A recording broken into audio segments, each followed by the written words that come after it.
பல வருடங்களுக்கு முன்னாடி ஷங்கர் சார் வேள்பாரி கதையுடைய ரைட்ஸை வெங்கடேசனிடமிருந்து வாங்கியிருக்காராம். இந்த கதைக்கு மக்களிடையே நல்ல வரவேற்பு இருக்கும் அப்படின்னு எதிர்பார்த்து ஒரு பெத்த தொகையை கொடுத்து அதனை வாங்கியிருக்காரு. இது அவருடைய கனவு படம் அப்படின்றதையுமே சொல்லியிருக்காரு. கிட்டத்தட்ட 1000 கோடி ரூபாய் பட்ஜெட்ல இந்த படத்தை 3 பாகங்களாக எடுக்க பிளான் போட்டிருக்காராம். இதற்காக 2 ஹீரோக்களையுமே மனதில் தேர்ந்தெடுத்து வச்சிருக்காரு. ஒன்னு சூர்யா சார் மற்றும் ஒன்று நம்ம அஜித் அவர்கள்.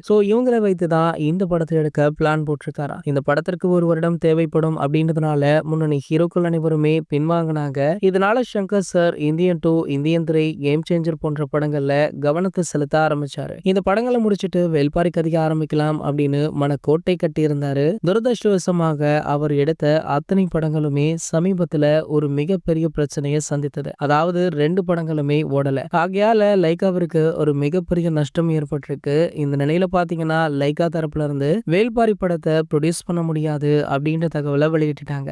இந்த நிலையில பாத்தீங்கன்னா ஷங்கர் அவர்கள் சன் பிக்சர்ஸ் நாடி இருக்காரு. அவங்க ஒரு சில நிபந்தனைகளுடன் இந்த கோரிக்கையை ஏற்றிருக்காங்க. இந்த படமுமே கூடிய விரைவில் ரெடியாகவுமே இருக்கு. இது போன்ற சினிமா செய்திகளை பத்தி நீங்க உடனே தெரிஞ்சுக்க நம்மளுடைய அஜித் 360 அப்படின்ற நம்ம சேனலை சப்ஸ்கிரைப் பண்ணிக்கோங்க.